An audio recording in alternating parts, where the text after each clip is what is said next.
어머니 죄송해요. 장모님이 갑자기. 뭐라고? 장모님이 오셨다고? 네, 어제 저녁에 갑자기 연락도 없이 오셔서. 어머니, 저도 어떻게 해야 할지. 뭐가 어떻게야? 장모님이 오시면 부모는 버려도 되는 거야? 장모님이 갑자기 오셔서 지영이가 전날 밤부터 준비한다고. 그럼 내 마누라는 음식 준비할 시간은 있고 우리한테 전화 한 통 할 시간은 없었다는 거니? 죄송합니다. 제가 실수했어요. 실수? 이게 실수로 넘어갈 일이야?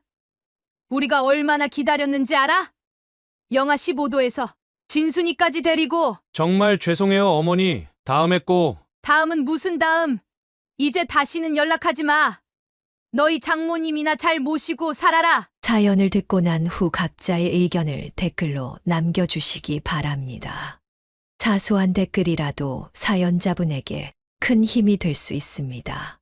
각색될 수 있고 사연자분의 입장에서 구성될 수 있습니다.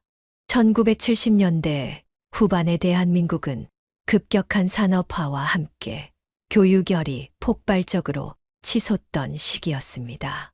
대학 진학은 곧 인생의 성공을 보장하는 황금 티켓과도 같았고, 많은 부모들은 자녀들의 대학 교육을 위해 온갖 희생을 마다하지 않았습니다. 이런 시대적 배경 속에서 육상이 여사는 지역 명문여고에서 늘 상위권 성적을 유지하던 모범생이었고, 선생님들은 그녀의 명문대 진학을 점치고 있었습니다. 그녀의 뛰어난 학업 성적은 가난한 집안의 자랑이었고, 부모님은 딸의 눈부신 미래를 기대하며 힘든 생활을 견뎌내고 있었습니다. 하지만 운명은 그녀에게 가혹했습니다. 고3 겨울, 아버지의 갑작스러운 사고 소식은 그녀의 모든 꿈을 한순간에 무너뜨렸습니다.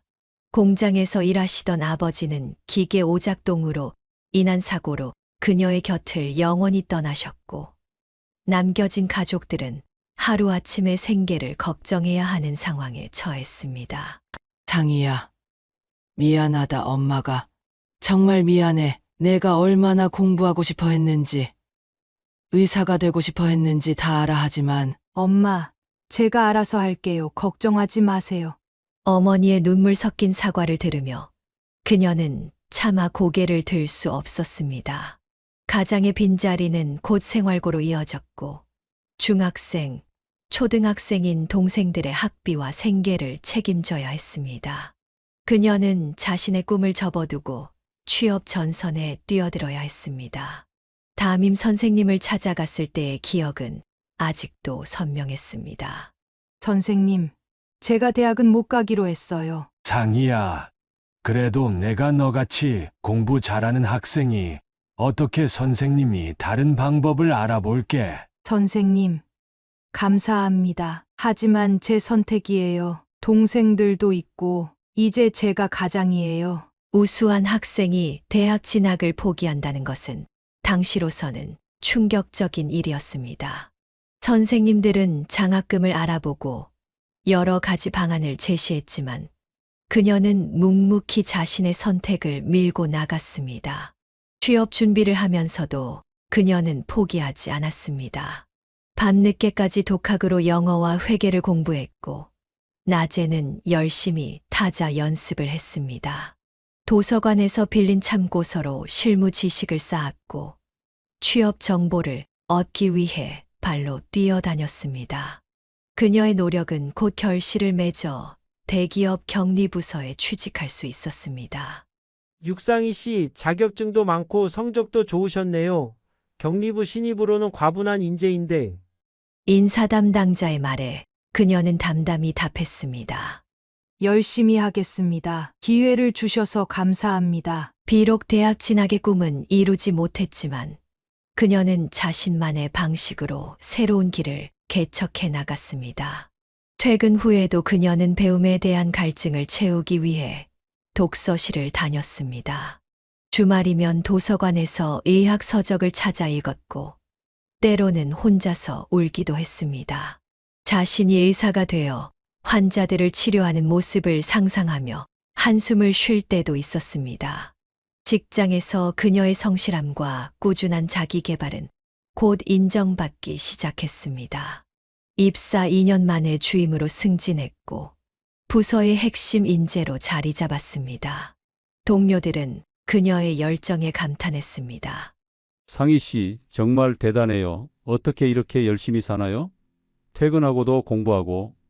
아니에요. 당연히 해야 할 일을 하는 거죠. 그녀의 겸손한 답변 뒤에는 이루지 못한 꿈에 대한 아쉬움과 그것을 딛고 일어선 자부심이 공존하고 있었습니다. 좌절된 대학의 꿈은 오히려 그녀를 더 강하게 만들었고 그 과정에서 얻은 강인한 정신력은 이후 그녀의 인생의 큰 밑거름이 되었습니다. 시간이 흘러 그녀는 자신의 자녀들에게 교육의 중요성을 강조하게 되었습니다. 자신이 누리지 못했던 교육의 기회를 자녀들에게는 반드시 제공하겠다는 결심을 하게 되었고, 이는 그녀의 삶의 큰 원동력이 되었습니다. 그녀의 좌절된 꿈은 결코 헛된 것이 아니었습니다. 그것은 다음 세대에게 더 나은 기회를 제공하고자 하는 강한 의지로 승화되었고, 그녀의 삶을 더욱 값진 것으로 만들었습니다. 직장 생활이 5년째 접어들 무렵, 그녀의 인생에 새로운 전환점이 찾아왔습니다. 회사 업무차 방문한 거래처에서 그녀는 현재의 남편인 김민석 씨를 처음 만나게 되었습니다. 당시 건설회사 재무팀장이었던 그는 성실하고 진중한 모습으로 그녀의 마음을 사로잡았습니다. 육상희 씨, 퇴근하고 잠시 시간 괜찮으세요? 업무 얘기 좀 더 하고 싶은데. 네, 괜찮습니다. 처음에는 순수하게 업무적인 만남으로 시작했지만 차츰 그들의 관계는 깊어져 갔습니다. 그녀의 강인하면서도 따뜻한 성품에 매료된 김민석 씨는 자연스럽게 마음을 열게 되었습니다. 상희 씨, 우리 이제 업무 얘기 말고 개인적인 얘기도 해도 될까요? 그래요. 좋아요. 서로를 알아가는 과정에서 그녀는 김민석이 자신과 비슷한 가정 환경에서 자랐다는 것을 알게 되었습니다. 그 역시 어려운 집안 형편 때문에 원하던 대학에 가지 못했지만 끊임없는 노력으로 현재의 자리까지 올라온 사람이었습니다. 나도 대학 못 갔어. 하지만 지금은 그게 내 인생의 원동력이 됐지. 당신처럼. 그래서 더 마음이 가나 봐요. 1년간의 연애 끝에 그들은 결혼을 결심했습니다. 결혼식은 소박했지만 따뜻했고 두 사람의 새로운 시작을 축복하는 많은 이들의 진심 어린 축하를 받았습니다.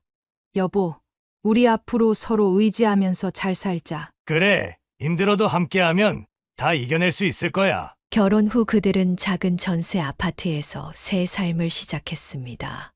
맞벌이를 하면서 둘 다 열심히 일했고 서로를 위해 아끼고 배려하는 마음으로 살았습니다. 2년 후 그녀는 첫 아이를 가졌다는 소식을 들었습니다. 여보, 우리 애기 생겼어요. 정말, 상희야 고마워. 정말 고마워. 임신 소식은 부부에게 더 없는 기쁨이었습니다. 그들은 태어날 아이에게 좋은 환경을 만들어주기 위해 더욱 열심히 일했습니다. 그리고 그들의 첫 아들 선호가 태어났습니다. 건강하게 태어난 아들을 품에 안은 그녀의 눈에는 행복한 눈물이 고였습니다. 우리 아들, 엄마가 못 이룬 꿈 내가 다 이루렴. 아들 선호는 부모의 사랑과 정성 속에서 건강하게 자라났습니다. 그녀는 자신이 누리지 못했던 교육의 기회를 아들에게는 반드시 제공하겠다는 결심을 실천에 옮겼습니다. 남편의 사업이 점차 안정되면서 가정의 경제적 형편도 나아졌고 그들은 아들의 교육에 아낌없는 지원을 할 수 있게 되었습니다. 선호야, 공부하기 싫을 때도 있겠지만 엄마는 내가 하고 싶은 공부 실컷 할 수 있게 해줄게. 엄마, 나도 열심히 할게요. 엄마가 못 간 대학 내가 꼭 가서 자랑스러운 아들이 될게요. 선호는 어머니의 기대에 부응하듯 공부를 열심히 했고 성적도 우수했습니다. 고등학교를 거쳐 마침내 명문대학교에 합격했을 때 그녀는 자신의 꿈이 아들을 통해 이루어지는 것 같아 가슴이 뭉클했습니다. 우리 아들 정말 잘했어. 아들의 대학 합격 소식에 그녀는 한동안 말을 잊지 못했습니다. 자신이 이루지 못했던 꿈이 아들을 통해 실현되는 순간이었습니다. 남편은 그녀의 어깨를 감싸 안으며 말했습니다.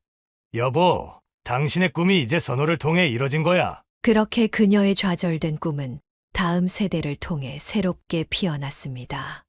이제 그녀는 자신의 선택이 결코 잘못되지 않았다는 것을 확신할 수 있었습니다. 그녀의 희생과 노력이 아들에게 더 나은 미래를 선물한 것입니다. 이것은 단순히 한 가정의 성공 이야기가 아닌 세대를 이어 실현된 꿈의 이야기였습니다. 남편의 정년 퇴직을 앞두고 그녀는 인생의 새로운 장을 준비하게 되었습니다. 도시의 분주한 삶에서 벗어나 자연과 함께하는 삶을 꿈꾸던 부부는 오랜 고민 끝에 경기도 양평의 조용한 마을로 이주를 결심했습니다. 여보, 우리 이제 좀 여유롭게 살아볼까? 꼭 서울에 있을 필요는 없잖아. 그래요. 나도 사실 그런 생각하고 있었어요. 도시 생활이 이제는 좀 벅차네요. 퇴직금으로 마련한 양평의 전원주택은 그들의 새로운 보금자리가 되었습니다. 앞마당에는 작은 텃밭을 만들었고 뒤편으로는 울창한 산이 자리 잡고 있었습니다. 서울 생활과는 전혀 다른 환경이었지만 그들은 오히려 이런 변화를 반겼습니다. 여보, 우리도 이제 농사꾼이 됐네. 그러게, 상추랑 고추는 잘 크는 것 같은데 토마토는 왜 이렇게 시들시들하지? 도시에서는 경험할 수 없었던 농사일이 새로운 즐거움이 되었습니다. 처음에는 서툴렀지만 이웃들의 도움으로 차츰 재배 요령을 터득해 갔습니다. 텃밭에서 직접 기른 채소로 식사를 하는 재미에 푹 빠졌고 수확한 작물을 이웃과 나누는 기쁨도 알게 되었습니다. 창희 씨네 고추가 참 맛있어. 비결이 뭐예요? 아이고, 제가 뭐려. 옆집 할머니가 가르쳐 주신 대로 했을 뿐인데. 주말이면 의사가 된 아들 선호가 찾아왔습니다. 병원 일로 바쁜 와중에도 부모님을 찾아오는 것을 잊지 않았고, 그럴 때마다 그녀는 아들이 자랑스러웠습니다. 엄마, 여기 이사 오신 게 정말 잘하신 것 같아요. 얼굴이 훨씬 좋아지셨어요. 그래. 엄마는 우리 아들 얼굴 보는 게 제일 좋아. 제가 더 자주 와야 하는데 죄송해요. 바쁜 거 엄마가 다 알지. 모든 일에 최선을 다하는 내 모습이 엄마는 더 기쁘단다. 퇴직 후의 삶이 단조로울 것이라는 걱정은 기우에 불과했습니다.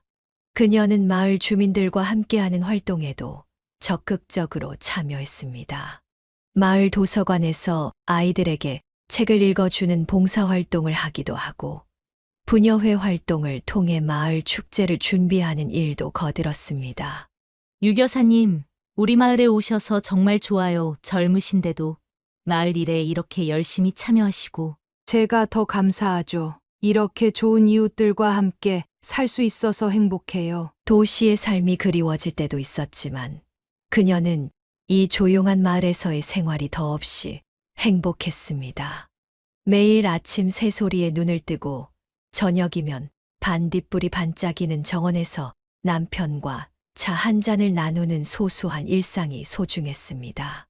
여보, 우리 여기 와서 사는 게 천국 같지 않아요? 그러게, 진짜 이렇게 살 걸 그랬나 봐. 이제 선호도 장가 보내고 손주도 보면 더 좋겠다. 그러게요. 우리 아들 아직 일하느라 연애할 시간도 없나 봐요. 이제 그들의 하루는 더 이상 시계 바늘에 쫓기지 않았습니다. 새벽녘 텃밭을 돌보고 오후에는 동네 주민들과 담소를 나누며 저녁이면 아들과 통화하는 것이 일과가 되었습니다.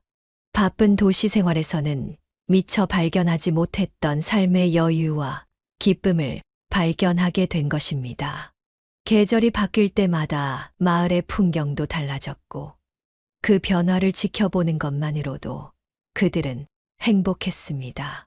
봄에는 산나무를 캐고 여름에는 텃밭 채소를 가꾸며 가을에는 단풍 구경을 하고 겨울에는 눈 쌓인 마을 풍경을 감상하는 등 자연과 함께하는 삶의 리듬을 찾아갔습니다. 주말 아침 평소처럼 텃밭을 가꾸고 있던 그녀에게 기다리던 전화가 걸려왔습니다. 대기업에서 근무하는 아들 선호로부터 걸려온 전화였습니다. 평소와 다른 설레는 목소리로 선호가 말을 꺼냈습니다. 엄마, 나 좋은 사람 만났어. 정말 우리 아들 드디어? 그녀의 가슴이 두근거렸습니다. 늦둥이 아들의 결혼 문제로 늘 걱정이었던 터라 이 소식은 그녀에게 큰 기쁨이었습니다. 응, 우리 회사 경영지원팀에서 일하는 여자예요. 이름은 박지영이고 명문대 경영학과를 나왔어요. 그래. 어떤 사람인지 더 자세히 얘기해 줄래? 지영이는 똑똑하고 배려심도 깊어요. 엄마가 보시면 정말 좋아하실 것 같아요. 선호의 목소리에서 설렘이 묻어났습니다. 그녀는 남편을 불러 이 기쁜 소식을 함께 나누었습니다. 여보, 선호가 결혼할 사람을 만났대요. 정말 우리 아들 드디어 제대로 된 인연을 만났나 보네. 일주일 후 그들은 예비 며느리 지영을 처음 만났습니다. 지영은 단정한 차림새와 예의 바른 말투로 좋은 첫인상을 남겼습니다. 안녕하세요. 어머님, 아버님 박지영이라고 합니다. 선호 오빠를 통해 많이 들었습니다. 아이고, 우리 며느리 될 사람이 참 고우네. 지영은 명문대 경영학과를 졸업하고 현재는 선호와 같은 회사에서 일하고 있었습니다. 똑똑하고 야무진 며느리의 모습에 그녀는 더할 나위 없이 만족스러웠습니다.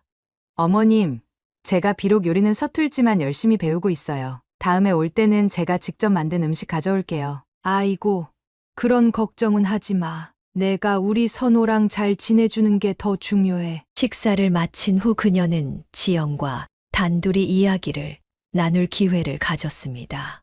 어머님, 선호 오빠가 어머님 자랑을 정말 많이 해요. 어려운 환경에서도 오빠를 훌륭하게 키우셨다고. 그랬니? 우리 선호가 그런 얘기도 했구나. 네, 저도 어머님처럼 현명한 어머니가 되고 싶어요. 그녀의 눈시울이 붉어졌습니다. 자신의 힘든 시절을 아들이 이렇게 자랑스럽게 여기고 있었다는 사실에 가슴이 뭉클했습니다. 그날 저녁 예비 며느리를 배웅한 후 부부는 오랫동안 이야기를 나누었습니다. 여보, 우리 아들 좋은 사람 만났죠? 그래. 지영이 참 똑똑하고 착해 보이더라. 명문대까지 나왔으니 머리도 좋고. 학벌보다 더 중요한 건 마음가짐인데, 지영이는 그것도 참 괜찮은 것 같아요. 결혼 준비 과정에서 지영은 틈틈이 양평의 전원주택을 찾아왔습니다. 그녀의 텃밭 일을 돕기도 하고 시골 생활에 대한 관심도 보였습니다. 어머님, 저도 나중에 이렇게 전원 생활하고 싶어요. 도시 생활도 좋지만 이렇게 자연과 함께하는 삶이 진정한 행복인 것 같아요. 그래, 나중에 우리 선호랑 함께 여기 와서 살아도 좋아. 며느리가 될 지영을 만난 후 그녀의 마음은 더욱 풍요로워졌습니다. 아들의 미래가 행복할 것이라는 확신이 들었고 이제는 정말 모든 것이 완벽해진 것 같았습니다. 텃밭의 채소들도 더욱 싱그럽게 자라는 것만 같았습니다. 이듬해 봄 그녀는 손자 민준이의 탄생을 맞이했습니다. 아들 선호와 며느리 지영의 첫 아이였습니다. 병원 신생아실에서 처음 본 손자의 작은 얼굴은 그녀의 심장을 녹여버렸습니다. 어머님, 저희 아들 한번 안아보세요. 아이고, 우리 민준이 할머니가 너무 보고 싶었어. 갓 태어난 민준이를 품에 안은 순간 그녀의 눈에는 눈물이 고였습니다. 작고 여린 생명체가 자신의 팔에 안겨 있는 것이 믿기지 않았습니다. 여보, 우리가 드디어 할머니, 할아버지가 됐네요. 그러게 이제 진짜 늙었다는 게 실감나네. 아기를 돌보는 일은 쉽지 않았지만 지영은 똑똑하고 야무진 성격답게 육아를 완벽하게 해내려 노력했습니다. 그녀는 주말마다 서울에 올라가 며느리를 도왔습니다. 지영아, 너무 무리하지 마. 애기 키우는 건 다 거기서 거기야. 어머님, 제가 체계적으로 육아일지도 쓰고 있어요. 나중에 둘째 낳으면 이 경험이 도움될 것 같아서요. 우리 며느리 역시 똑똑해. 민준이가 100일을 맞이했을 때 그들은 양평집에서 작은 잔치를 열었습니다. 텃밭에서 직접 기른 채소들로 음식을 준비하고 이웃들도 초대해 함께 기쁨을 나누었습니다. 민준아, 할머니가 키운 채소 많이 먹고 건강하게 자라거라. 시간이 흘러 민준이는 걸음마를 시작했고 첫 마디를 내뱉었습니다. 놀라운 것은 민준이의 발달 속도가 또래보다 훨씬 빨랐다는 점이었습니다. 어머님, 민준이가 벌써 알파벳을 다 외워요. 3살인데 영어 동료도 따라 부르고요. 정말 우리 손주가 엄마를 닮아 똑똑하구나. 지영은 아이의 교육에 특별한 관심을 기울였습니다. 영어 유치원은 물론 주말에는 특별한 영재 프로그램도 수강하게 했습니다. 5살이 된 지금 민준이는 또래보다 뛰어난 지적 호기심을 보여주었습니다. 그러나 그녀는 가끔 손자에게 너무 많은 것이 요구되는 건 아닌지 걱정되기도 했습니다. 지영아, 민준이한테 좀 여유를 줘도 될 것 같은데. 어머님, 요즘은 다들 이렇게 키워요. 저도 민준이한테 부담 안 가게 최대한 놀이처럼 접근하고 있어요. 그래도 애가 힘들어하면 안 되니까. 네, 알겠습니다. 어머님, 민준이 표정 잘 살피면서 하고 있어요. 주말이면 민준이는 양평 할머니 집에서 자연과 함께하는 시간을 보냈습니다. 텃밭에서 직접 채소를 따고 개구리를 관찰하고 나비를 쫓아다니며 뛰어노는 모습은 마치 작은 과학자 같았습니다. 할머니, 이 나비는 왜 노란색이에요? 어머나, 우리 민준이는 이런 것도 궁금하구나. 자연 속에서 뛰어노는 민준이의 모습을 보며 그녀는 진정한 교육이 무엇인지 다시 한번 생각하게 되었습니다. 지식도 중요하지만 자연과 어우러지며 배우는 삶의 지혜도 소중하다는 것을 알기 때문입니다. 선호야, 민준이가 책에서 배우는 것도 중요하지만 이렇게 자연에서 놀면서 배우는 것도 정말 중요해. 네. 엄마, 저희도 그래서 주말마다 이렇게 오는 거예요. 도시에선 못 보는 걸 여기서 많이 보고 배우잖아요. 그녀는 손자를 바라보며 자신의 젊은 시절을 떠올렸습니다. 자신은 비록 대학에 가지 못했지만 아들을 훌륭하게 키워냈고 이제 그 아들은 더 뛰어난 아이를 키우고 있었습니다. 세대를 거듭할수록 더 나은 교육과 환경이 주어지는 것을 보며 가슴 뿌듯했습니다. 할머니, 내일도 여기서 자고 싶어요. 그래, 우리 민준이 할머니가 맛있는 거 더 해줄게. 이렇게 손자와 함께하는 시간들이 쌓여갈수록 그녀는 더 없는 행복을 느꼈습니다. 비록 자신의 꿈은 이루지 못했지만 아들과 손자를 통해 더 큰 꿈이 이루어지고 있음을 실감했기 때문입니다. 며느리의 완강한 태도에 그녀의 마음은 더욱 무거워졌습니다. 손자 민준이의 지친 모습을 볼 때마다 가슴이 아팠지만 며느리 지영은 교육 스케줄 조정에 대해 완강한 입장을 보였습니다. 어머님, 저도 어머님 말씀이 이해는 가요. 하지만 이 시기를 놓치면 절대 안 됩니다. 지영아, 그래도 민준이가 저렇게 힘들어하는데. 어머님, 요즘은 5살이 중요한 시기래요. 6살부터는 더 빡빡해진다고 하더라고요. 대화는 평행선을 달렸습니다. 설득을 시도할 때마다 지영은 각종 교육 통계와 사례들을 들며 자신의 교육 방침을 설명했습니다. 엄마, 저도 지영이 말이 맞는 것 같아요. 선호마저 아내의 편을 들자 그녀는 더욱 답답해졌습니다. 주말 아침 양평 집에 온 민준이는 피곤해 지친 얼굴로 태블릿을 들여다보고 있었습니다. 할머니, 나 영어 단어 외우고 놀아야 해요. 엄마가 시험 본다고 했어요. 민준아, 잠깐만이라도 쉬었다가 하면 안 될까? 안 돼요. 엄마가 화내실 거예요. 그녀는 며느리에게 다시 한번 이야기를 꺼냈습니다. 지영아, 제발 주말만이라도. 어머님, 죄송하지만 이건 민준이를 위한 거예요. 저는 제 아이의 미래를 위해 최선을 다하고 있을 뿐이에요. 그래도 이건 너무하잖아. 5살 배기가 무슨 죄야? 어머님도 선우 오빠 어릴 때 공부시키고 싶으셨잖아요. 전 그저 민준이에게 그런 기회를 주는 것뿐이에요. 지영의 단호한 말투에 그녀는 할 말을 잃었습니다. 결국 그녀는 손자의 일정에 더 이상 개입하지 않기로 했습니다. 대신 주말에 올 때만큼은 최대한 아이에게 즐거운 시간을 만들어주려 노력했습니다. 민준아, 할머니랑 텃밭에서 딸기 따자. 엄마한테 혼나지 않을까요? 괜찮아. 할머니가 책임질게. 그렇게 그녀는 손자에게 잠시나마 쉴 틈을 만들어주려 했습니다. 비록 며느리의 교육 방침을 바꾸지는 못했지만 적어도 손자가 잠시나마 편히 쉴 수 있는 안식처는 되어주고 싶었습니다. 지영아, 내 마음은 이해해. 하지만 민준이가 행복했으면 좋겠구나. 어머님, 민준이는 잘 자라고 있어요. 걱정하지 마세요. 대화는 여전히 평행선을 달렸지만 그녀는 포기하지 않았습니다. 언젠가는 며느리도 아이의 행복이 성공보다 중요하다는 것을 깨닫기를 바라며 그녀는 묵묵히 손자를 지켜보기로 했습니다.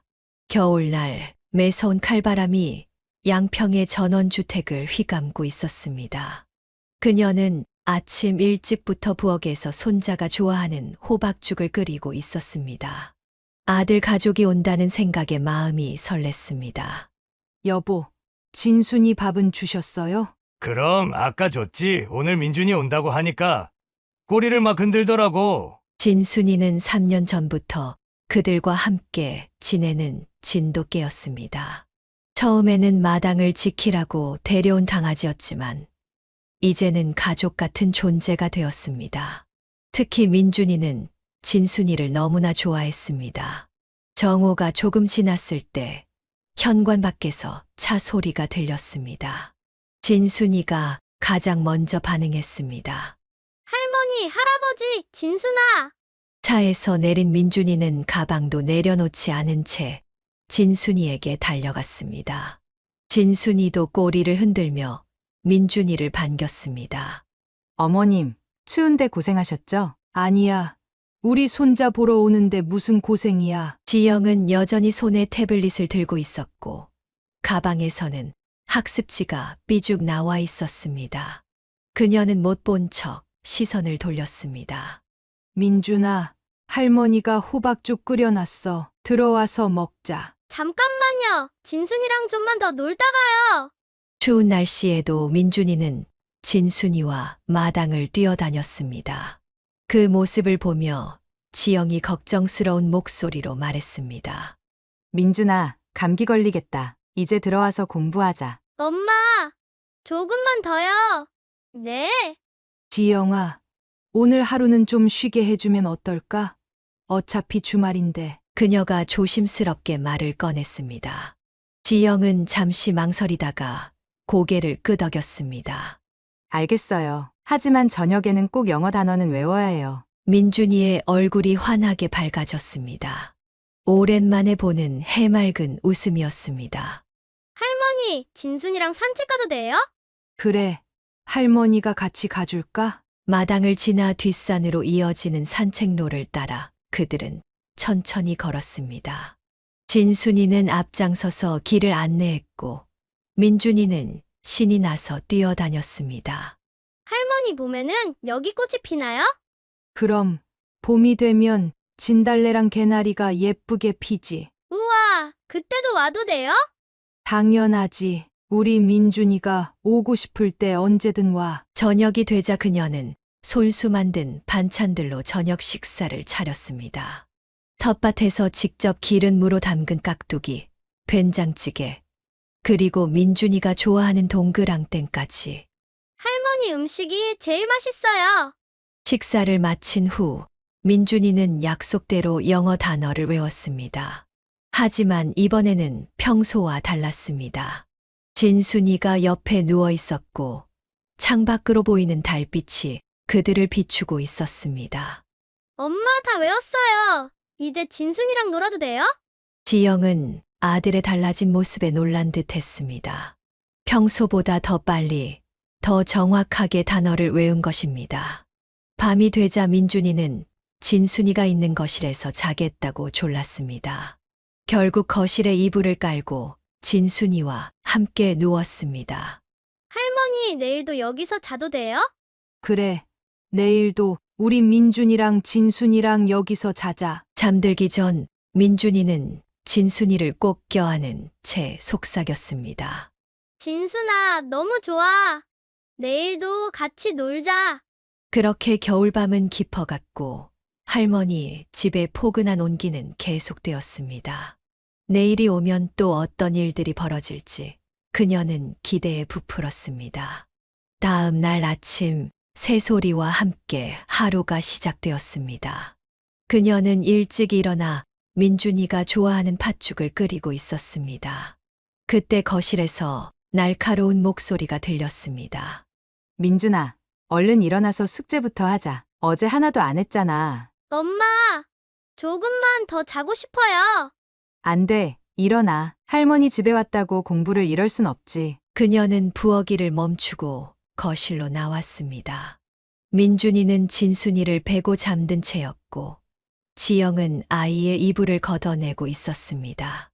지영아, 애가 피곤해하는데 좀 더 재워줘. 어머님, 죄송하지만 이건 제 아이를 키우는 방식이에요. 어제도 공부를 못했는데 오늘까지 이러면 안 되죠. 하필 주말에 이렇게까지 해야 하니? 요즘은 주말이 더 중요해요. 평일에는 시간이 없어서 제대로 못하잖아요. 민준이가 겨우 눈을 비비며 일어났습니다. 진순이도 함께 일어나 민준이 곁을 지켰습니다. 할머니, 진순이랑 좀만 더 있고 싶어요. 민준아, 그만. 얼른 씻고 와서 중국어 단어부터 외우자. 그녀는 더는 참을 수 없었습니다. 지영아, 애한테 너무하는 거 아니니? 여긴 휴식을 위해 온 거잖아. 어머님, 제가 아이 교육은 알아서 할게요. 어머님은 그냥 보고만 계세요. 뭐라고? 내가 보고만 있으라고? 내 손자가 이렇게 힘들어하는데 어머님도 선우 오빠 키우실 때 열심히 가르치고 싶으셨잖아요. 그때는 형편이 안 돼서 못하신 거고 전 민준이한테 그런 한이 남지 않게 할 거예요. 그래서 이렇게 아이를 괴롭히는 게 맞다고 생각하는 거니? 괴롭히는 게 아니라 미래를 준비하는 거예요. 어머님은 옛날 생각만 하시면서. 뭐? 옛날 생각. 두 사람의 언쟁이 점점 격해지자 민준이가 울음을 터뜨렸습니다. 나 공부하기 싫어. 진순이랑 놀고 싶어. 민준아, 여보, 무슨 일이에요? 부엌에서 일하던 남편이 달려왔습니다. 당신도 좀 말려보세요. 지영이가 휴식도 없이 애를 이렇게. 아니, 어머님이 자꾸 제 교육 방침에 간섭하시니까. 간섭이라고? 내가 걱정돼서 하는 말을. 걱정이면 어머님 세대의 기준으로 하지 마세요. 지금은 다른 시대라고요. 팽팽한 긴장감이 흐르는 가운데 민준이는 진순이의 목덜미를 붙잡고 계속 흐느꼈습니다. 할머니, 나 여기 있고 싶어요. 공부하기 싫어요. 지영아, 제발 오늘 하루만이라도. 안 됩니다. 어머님, 제 아이는 제가 키울게요. 민준아, 얼른 가방 가져와. 이 순간 진순이가 갑자기 민준이 앞을 가로막고 으르렁거렸습니다. 마치 민준이를 보호하려는 듯한 자세였습니다. 진순아, 비켜. 지영의 목소리가 잠시 흔들렸습니다. 하지만 곧 단호한 표정을 지으며 말했습니다. 어쨌든 오늘은 숙제부터 해야 해요. 진순이는 나중에 놀아주면 되잖아요. 그녀는 마지막으로 한마디를 던졌습니다. 지영아, 넌 지금 아이의 현재를 망치면서 미래를 준비하고 있는 거야. 어머님, 그만하시죠. 제 교육 방식을 이렇게까지 부정하지 마세요. 아침부터 시작된 이 긴장감 속에서 양평의 겨울 아침은 점점 더 차가워져 갔습니다. 긴장감이 감돌던 며칠 후의 저녁, 그녀의 휴대폰이 울렸습니다. 아들 선호였습니다.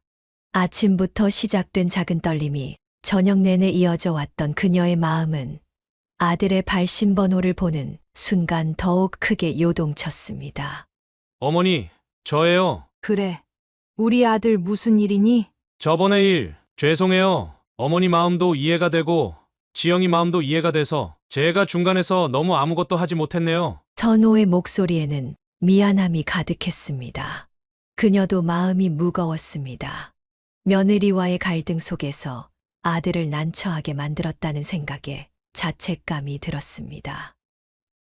아들, 엄마가 너무 심하게 말했나? 며느리한테도 그렇고. 아니에요. 어머님 말씀이 다 맞아요. 저도 요즘 민준이를 보면서 많이 고민했거든요. 그래서 제가 이번 주말에 우리 다 같이 나들이 가는 게 어떨까 해서요. 나들이? 네, 민준이도 답답했을 것 같고 지영이한테도 이야기했는데 좋다고 하더라고요. 처음으로 학원 스케줄도 다 비워뒀어요. 그녀는 잠시 말을 잇지 못했습니다. 며느리가 처음으로 주말 스케줄을 양보했다는 사실에 놀라움과 감동이 교차했습니다. 남한산성 올라가는 건 어떠세요? 민준이가 성곽 보는 거 좋아하거든요. 거기 올라가면서 역사 이야기도 해주고 자연스럽게 공부도 되고 운동도 되고. 그래, 좋은 생각이구나. 지영이도 이번엔 학습지고 뭐고 다 놓고 가기로 했어요. 진순이도 데리고 가면 좋을 것 같아요. 민준이가 진순이랑 있을 때가 제일 행복해 보이더라고요. 그녀의 마음이 조금씩 풀어지기 시작했습니다. 아들은 이어서 조심스럽게 말을 이었습니다. 어머니, 사실 지영이가 많이 힘들어했어요. 어머님한테 죄송하다고 전해달래요. 직접 말하기가 쑥스러워서 자기도 요즘 민준이를 보면서 고민이 많대요. 아니야. 엄마가 너무 심하게 나왔는지도 모르지. 며느리 입장도 이해해. 그저 우리 민준이가 힘들어 보여서 그랬던 거야. 이번 주말에 날씨도 좋대요. 아버님도 모시고 다 같이 가요. 아버님이 들려주시는 옛날 이야기 민준이가 참 좋아하잖아요. 그래, 그러자꾸나. 할머니가 민준이 좋아하는 김밥도 싸갈게. 지영이도 좋아하는 유부초밥도 만들고. 통화를 마친 후 그녀는 남편에게 이 소식을 전했습니다. 남편도 이번 나들이가 가족 모두에게 좋은 기회가 될 거라며 기뻐했습니다. 여보, 이번 주말에 우리 다 같이 남한산성 가기로 했어요. 그래? 잘 됐네. 민준이도 좋아할 거야. 나도 벌써부터 설레는구만. 진순이도 데려간대요. 저번에 그렇게 다퉜는데 선호가 이렇게 중간에서 잘 풀어주네요. 그러게 말이에요. 우리 아들이 제법 어른이 됐네. 다음 날 아침 지영에게서 문자가 왔습니다. 어머님, 이번 주말 나들이 정말 감사합니다. 제가 너무 고집을 부렸죠. 민준이도 너무 좋아하네요. 어제 밤부터 신이 나서 잠도 못 자고 있어요. 진순이 간다는 말에 특히 좋아하더라고요. 그녀는 따뜻한 마음으로 답장을 보냈습니다. 지영아, 엄마도 미안해. 내 마음을 더 이해하지 못했구나. 이번 주말에 다 같이 좋은 시간 보내자. 내가 좋아하는 떡볶이도 준비할게. 주말을 기다리는 동안 민준이는 매일 전화로 할머니에게 물었습니다. 할머니, 진순이도 꼭 데려가는 거죠? 산성 올라가면서 진순이랑 경주하고 싶어요. 이번에는 학원 숙제도 없대요. 그래, 우리 손주. 할머니가 맛있는 김밥도 많이 싸갈게. 산에서 먹는 김밥이 제일 맛있지. 할머니, 이번에는 엄마가 태블릿도 안 가져간대요. 신나요. 민준이의 해맑은 목소리를 들으며 그녀는 이번 나들이가 가족 모두에게 새로운 시작이 될 것이라는 희망을 가졌습니다. 며느리의 마음도 조금씩 열리고 있다는 것을 느낄 수 있었고, 무엇보다 민준이의 밝아진 목소리에서 희망을 발견했습니다. 이렇게 서서히 풀어지는 가족들의 마음처럼 차가웠던 겨울 날씨도 조금씩 풀리기 시작했습니다. 토요일의 나들이를 기다리며 그녀는 오랜만에 편안한 마음으로 잠이 들었습니다. 꿈에서는 온 가족이 함께 웃으며 산을 오르는 모습이 보였고 진순이도 그들과 함께였습니다. 영하 15도를 밑도는 한파가 몰아치던 토요일 아침, 그녀는 남한산성 입구에서 초조하게 시계를 확인했습니다. 살을 내는 듯한 칼바람이 불어올 때마다 온몸이 움츠러들었습니다. 약속 시간이었던 오전 10시가 지난 지 벌써 1시간이 넘었지만 아들 가족의 모습은 보이지 않았습니다. 여보, 좀 더 따뜻한 데서 기다릴까요? 손가락이 다 얼어버릴 것 같아요. 남편이 붉게 얼어버린 손을 비벼가며 말했습니다. 진순이도 추위에 떨며 그들의 발치에 바짝 붙어 있었습니다. 조금만 더 기다려봐요. 이제 올 거예요. 그녀는 꽁꽁 언 손으로 다시 한번 전화를 걸었지만 여전히 신호음만 울릴 뿐이었습니다. 매서운 바람이 불어올 때마다 얼굴이 따갑고 코끝이 시려왔습니다. 입김이 하얗게 얼어붙는 추위 속에서 그들은 계속해서 기다렸습니다. 옆 가게 온도계는 영하 15도를 가리키고 있었고 예보에는 체감 온도가 영하 20도 밑으로 떨어질 거라 했습니다. 진순아, 너무 추운데 차에서 기다릴까? 진순이의 털이 하얗게 서리로 덮여갔습니다. 그래도 계속해서 주차장 입구만 바라보았습니다. 마치 민준이를 기다리는 듯한 모습이었습니다. 2시간이 지나도록 아무런 연락이 없자 그녀의 마음속에서는 서서히 분노가 피어올랐습니다. 영하의 한파 속의 노부부와 개를 이렇게 기다리게 하다니. 여보, 발가락이 다 얼어버린 것 같아요. 이제 그만 들어갈까요? 남편의 입술이 파랗게 변해 있었습니다. 귀가 따갑도록 아팠고 손끝은 이미 감각이 없어진 지 오래였습니다. 조금만 더 기다려봐요. 하지만 그녀의 희망적인 말과는 달리 마음속에서는 이미 서운함과 분노가 가득 차올랐습니다. 휴대폰 화면을 켤 때마다 부재중 전화만 늘어갔습니다. 추위에 휴대폰 배터리마저 방전되어 가고 있었습니다. 눈발이 더욱 거세지기 시작했고 칼바람은 점점 더 매서워졌습니다. 진순이의 털에 눈이 쌓여갔고 그들의 옷도 하얗게 변해갔습니다. 진순아, 우리 그만 집에 가자. 진순이가 그녀의 발치에서 슬프게 울었습니다. 눈보라가 휘몰아칠 때마다 그들의 어깨를 때렸고 얼굴이 따끔거렸습니다. 결국 그들은 허탕을 치고 돌아가야 했습니다. 집으로 돌아오는 차 안에서도 한동안 몸이 덜덜 떨렸습니다. 차 히터를 켜도 좀처럼 몸이 따뜻해지지 않았습니다. 집에 도착해서도 한기는 쉽게 가시지 않았습니다. 그녀는 떨리는 손으로 계속해서 전화를 기다렸지만 아들의 전화는 오지 않았고 단지 짧은 문자 메시지 하나만 왔을 뿐이었습니다. 어머니, 죄송합니다. 급한 일이 생겼어요. 그녀는 얼어붙은 손으로 휴대폰을 꽉 쥐었다가 멀리 던져버렸습니다. 진순이가 덜덜 떨며 그녀의 무릎에 머리를 기대었습니다. 창밖으로 눈보라가 휘몰아치는 것을 보며 그녀는 아들에 대한 서운함이 가슴 속에서 더욱 커져가는 것을 느꼈습니다. 그날 밤 양평의 칼바람은 계속해서 불어댔고 그녀의 마음 속에도 차가운 서린이 쌓여만 갔습니다. 한파가 몰아치던 그날 저녁, 그녀는 전화벨 소리에 잠에서 깼습니다. 아들 선호였습니다. 어머니 죄송해요. 장모님이 갑자기. 뭐라고? 장모님이 오셨다고? 네, 어제 저녁에 갑자기 연락도 없이 오셔서. 그녀의 손이 부들부들 떨렸습니다. 2시간이나 혹한 속에서 기다리게 하고 이제야 이런 변명을 한다니. 선호야, 내가 정말 우리 아들이 맞니? 어제 저녁에 연락받았으면 우리한테 먼저 알렸어야 하는 거 아니야? 어머니, 저도 어떻게 해야 할지. 뭐가 어떻게야? 장모님이 오시면 부모는 버려도 되는 거야? 목소리가 점점 커졌습니다. 진순이가 놀라 그녀의 발치에서 움찔했습니다. 장모님이 갑자기 오셔서 지영이가 전날 밤부터 준비한다고. 그럼 내 마누라는 음식 준비할 시간은 있고 우리한테 전화 한 통 할 시간은 없었다는 거니? 죄송합니다. 제가 실수했어요. 실수? 이게 실수로 넘어갈 일이야? 우리가 얼마나 기다렸는지 알아? 영하 15도에서 진순이까지 데리고. 그녀의 목소리가 떨려왔습니다. 정말 죄송해요, 어머니. 다음에 꼭. 다음은 무슨 다음? 이제 다시는 연락하지 마.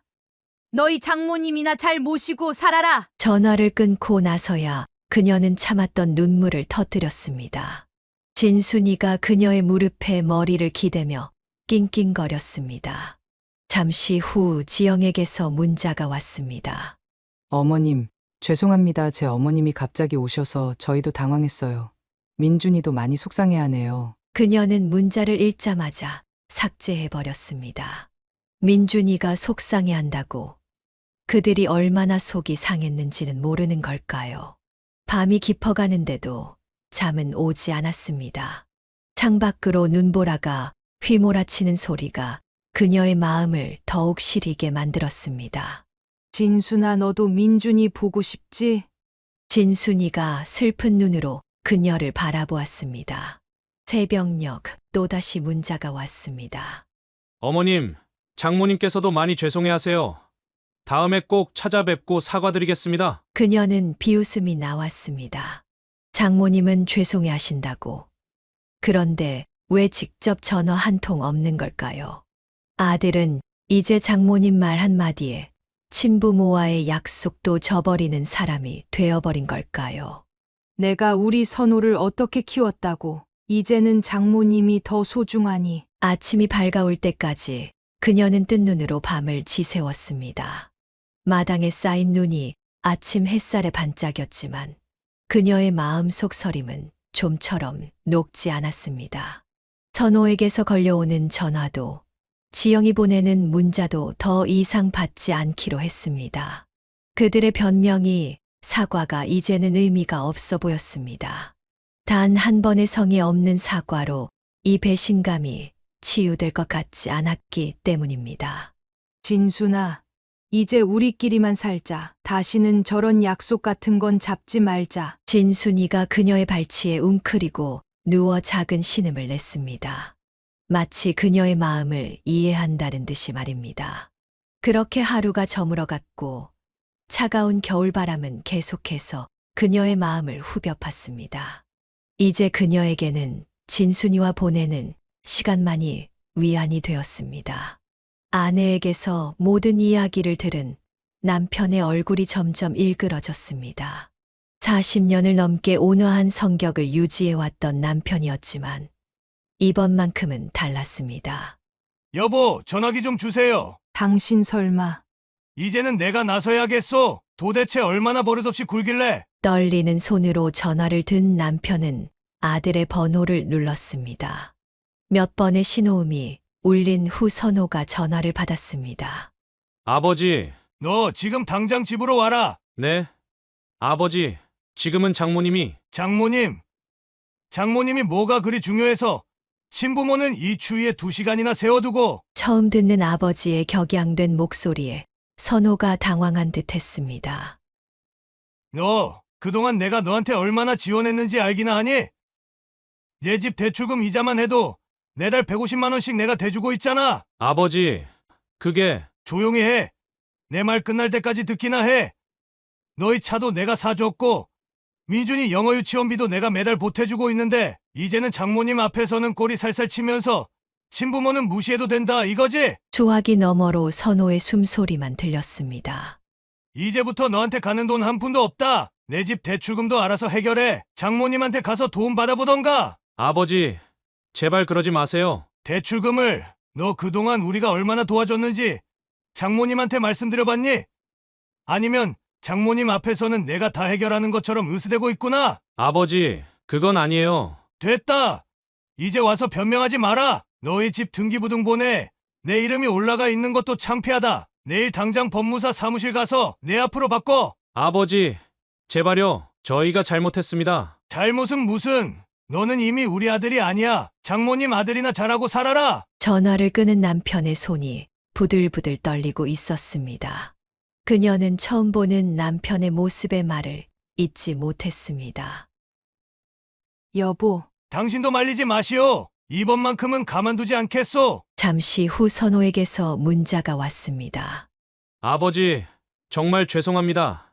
제발 한 번만 용서해 주세요. 지영이도 많이 반성하고 있습니다. 하지만 남편은 문자를 보자마자 삭제해버렸습니다. 그리고는 은행 앱을 열어 자동이체 해지를 시작했습니다. 여보, 잠시 진정하시고. 이번엔 안 됩니다. 당신도 얼마나 서운하고 속상했습니까? 이제는 확실히 가르쳐줘야 해요. 지영에게서도 문자가 왔습니다. 아버님, 정말 죄송합니다. 제 불찰이었습니다. 제발 한 번만 용서해 주세요. 이제 와서 당신 봤지? 돈 끊는다니까 이제야 연락 오는 거 봤지? 남편은 그날 밤 내내 서재에 틀어박혀 있었습니다. 책상 위에는 그동안 아들 내외를 위해 해왔던 금전적 지원 내역들이 쭉 펼쳐져 있었습니다. 이렇게까지 해줬는데, 이렇게까지 했는데. 다음 날 아침 남편은 법무사 사무실에 전화를 걸었습니다. 네, 근저당권 말소 관련 상담하려고 하는데요. 그녀는 남편의 단호한 행동에 말리지 못했습니다. 남편의 분노가 당연하다고 생각했기 때문입니다. 1월의 매서운 겨울날, 아침부터 현관 밖에서 간절한 목소리가 들려왔습니다. 어머님, 아버님, 죄송합니다. 문 좀 열어주세요. 선호와 지영의 목소리였습니다. 하지만 그녀는 움직이지 않았습니다. 창문 틈으로 보이는 그들의 모습이 눈에 들어왔지만 문을 열어줄 마음은 없었습니다. 어머님, 저희가 정말 큰 잘못을 했어요. 한 번만 용서해 주세요. 지영의 목소리가 떨렸습니다. 손에는 과일 상자와 꽃다발을 들고 있었습니다. 아버님, 어머님, 제발요. 진순이가 현관 쪽으로 달려가려 했지만 그녀는 진순이를 꼭 붙잡았습니다. 진순아, 안 돼. 저 사람들은 이제 남이야. 어머님, 저희가 얼마나 잘못했는지 알아요. 제 어머님께서도 많이 책망하셨어요. 이제 와서 그게 무슨 소용이야. 그녀는 작은 목소리로 중얼거렸습니다. 아버님, 저희 대출금 제발 한 번만 더 기회를 주세요. 지금 저희 형편으로는 선호의 목소리가 점점 더 다급해졌습니다. 돈 때문에 온 거였구나. 남편이 쓰게 웃으며 말했습니다. 아닙니다. 정말 사과드리러 온 겁니다. 어머님, 아버님, 바깥에서는 계속해서 문을 두드리는 소리가 들렸습니다. 1시간이 지나고 2시간이 지났지만 그들은 돌아가지 않았습니다. 어머님, 저번처럼 하지 않을게요. 약속드릴게요. 그래.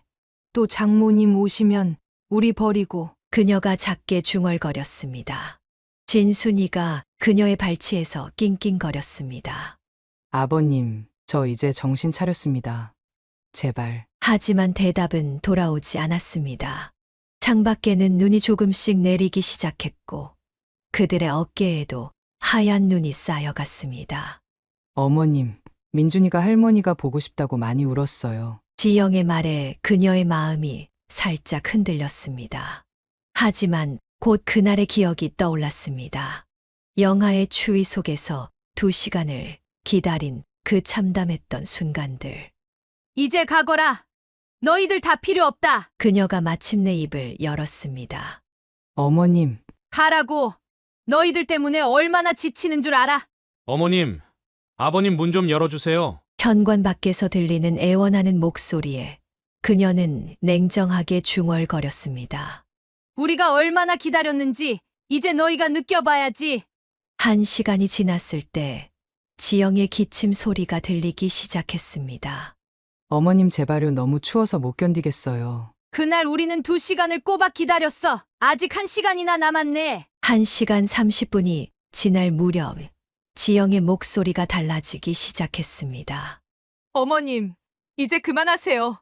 우리가 잘못했다고 몇 번을 말씀드려야. 뭐라고? 저희가 잘못한 건 인정하지만 이렇게 보복하시는 건 너무하시잖아요. 지영의 목소리가 날카로워졌습니다. 보복. 내가 보복을 한다고? 너희가 우리를 어떻게 했는지 기억도 안 나? 그래서 저희가 사과하러 온 거잖아요. 이렇게까지 하셔야 하나요? 이렇게까지는 무슨. 너희는 아예 연락도 없이. 연락 못 드린 게 잘못이죠. 하지만 어머님, 지금 하시는 행동은 너무 유치하세요. 그 말에 그녀의 이성이 무너져 내렸습니다. 유치하다고? 내가 유치해? 내가 뭘 안다고? 네, 유치하세요. 어른이 이렇게 안가품하시는 거. 안가품? 안가품이라고? 너는 시부모를 이렇게 무시해도 되는 줄 아니? 무시가 아니라 어머님도 아시잖아요. 제 어머님이 오셨는데 어떻게 해야 했는지. 아, 그래. 내 어머님이 더 중요하지. 우리 아들도 이제 장모님만 찾아다니고. 어머님, 그만하세요. 이제는 정말. 지영의 목소리가 떨렸습니다. 하지만 이번에는 추위 때문이 아닌 것 같았습니다. 당신들은 정말 최악이에요. 이렇게 몇 시간을 추위에 세워두시고 이게 시부모가 할 짓인가요? 너희는 자식이 할 짓을 한 거야? 그래서 이렇게 복수하시겠다는 거예요? 어머님, 전 정말 실망했어요. 이런 분이실 줄은 몰랐어요. 실망? 내가 나한테 실망했다고? 너야말로. 여보, 우리 그만 가요. 이제 더는 못 참겠어요. 지영이 선호의 팔을 잡아 끌었습니다. 그래, 가봐. 장모님 집으로 가. 거기가 더 좋을 테니.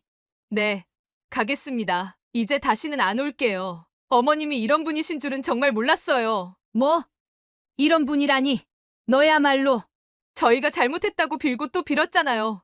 근데 이렇게 악랄하게 굴으시다니. 악랄하다고? 내가 감히. 여보, 가요.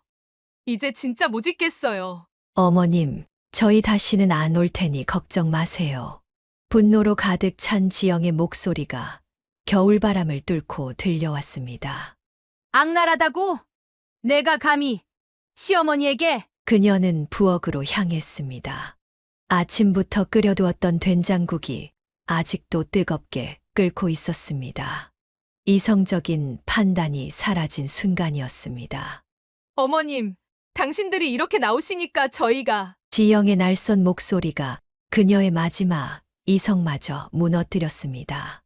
그녀는 아직도 펄펄 끓는 된장국 냄비를 들고 현관문을 박차고 나갔습니다. 너희들이. 어머니, 그게 뭐예요? 선호가 놀란 목소리로 외쳤습니다. 이제는 내가 악랄한 게 뭔지 보여줄게. 그녀는 끓는 된장국을 아들 부부를 향해 힘껏 뿌렸습니다. 뜨거운 국물이 공중에서 하얀 연기를 일으키며 날았습니다. 지영의 비명이 울려 퍼졌습니다. 뜨거운 국물이 그들의 옷과 얼굴에 튀었고 순식간에 된장 냄새가 가득 퍼졌습니다. 어머님이 미쳤어요. 완전히 미치셨어. 그래. 내가 미쳤다. 너희 같은 자식들 때문에. 여보, 이게 무슨... 어머님. 선호가 지영의 어깨를 감쌌습니다. 지영의 얼굴이 붉게 달아올랐고 코트는 된장국 범벅이 되어 있었습니다. 이제 만족하셨어요? 이러고도 어머님이세요? 지영이 울부짖듯 소리쳤습니다.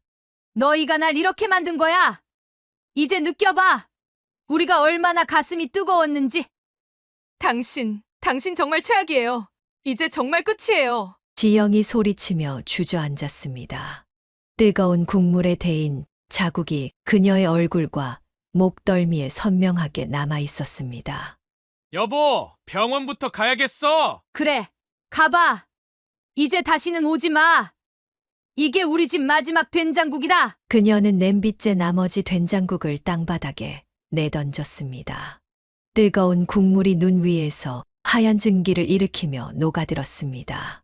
어머님, 이제 정말 돌이킬 수 없는 선을 넘으셨어요. 선호의 목소리가 떨렸습니다. 넘었다고? 너희가 먼저 그 선을 넘은 거야. 우리가 잘못한 건 인정해요. 하지만 이건 폭행이에요. 폭행. 그래. 신고해. 경찰에 신고하라고. 그녀의 목소리가 히스테리컬하게 변했습니다. 진순이가 놀라 끙끙거리며 울었습니다. 여보, 정말 가요. 너무 뜨거워서 못 견디겠어요.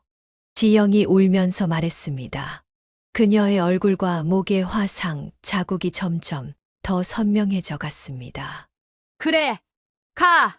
둘 다 당장 내 눈앞에서 사라져. 어머님 이제 정말 끝이에요. 다시는 안 올 거예요. 선호가 지영을 부축해 일으켰습니다. 그들의 옷에서는 된장 냄새와 함께 증기가 피어올랐습니다. 당신들 같은 자식. 이제 없어도 돼. 그녀의 목소리가 떨렸습니다.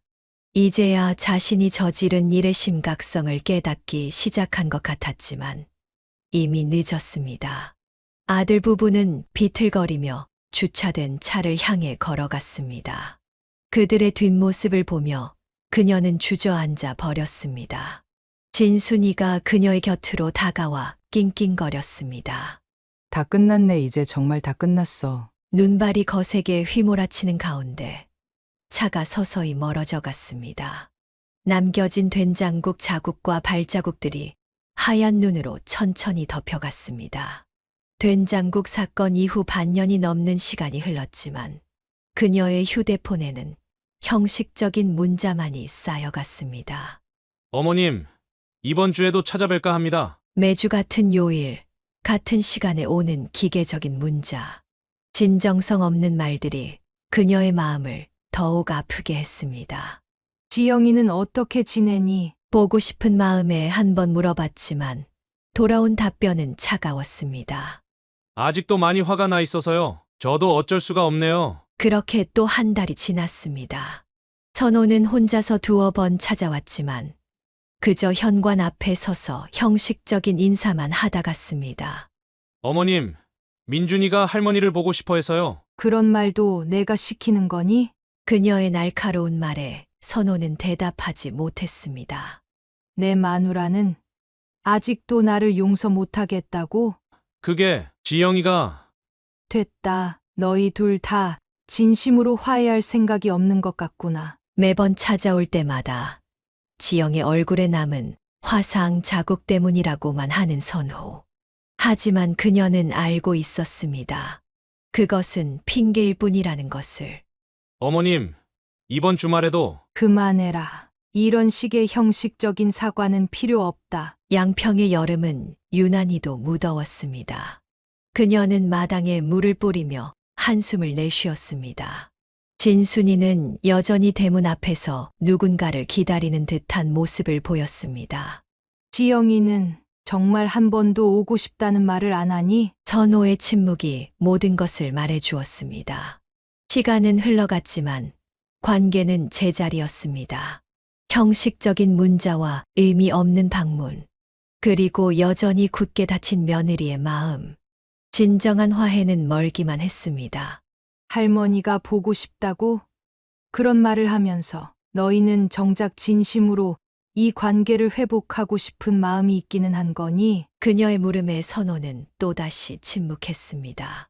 그저 시간이 지나면 모든 게 해결될 거라 생각했던 걸까요?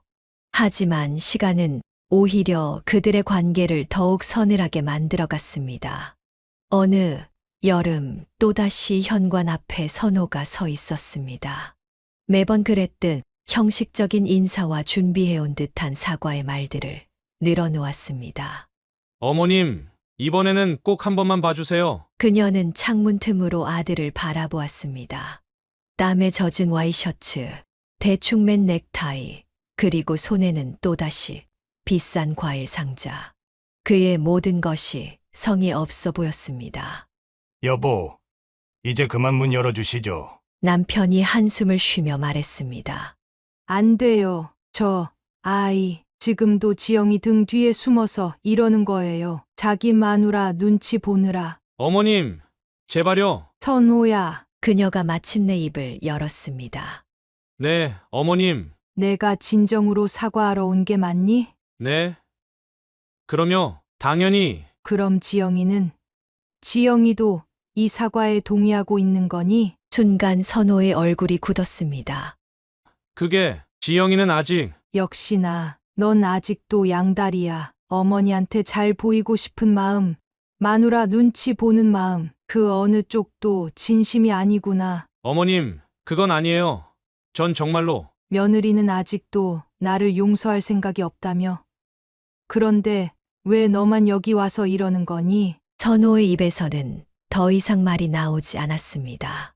이제 그만 가거라. 더 이상 이런 식의 형식적인 방문은 사양이다. 어머님, 내가 진정으로 이 관계를 회복하고 싶다면 먼저 내 아내와 제대로 된 대화부터 해라. 그리고 너희 둘이 진정으로 화해할 마음이 생겼을 때 그때 다시 오너라. 남편도 일어섰습니다. 선호야, 이제 돌아가라. 내 어머니 말씀이 맞다. 아버님까지. 너는 아직도 어린애야. 어른이 되려면 멀었어. 그날 이후 선호의 발걸음은 뜸해졌습니다. 가끔 오는 문자에도 이제는 진심이 느껴지지 않았습니다. 민준이가 보고 싶어 해서요. 이번 주말에 잠시. 항상 같은 패턴, 같은 내용의 문자들. 그녀는 이제 그런 문자도 읽지 않기로 했습니다. 여보, 너무 심하게 하는 건 아닐까요? 아니요.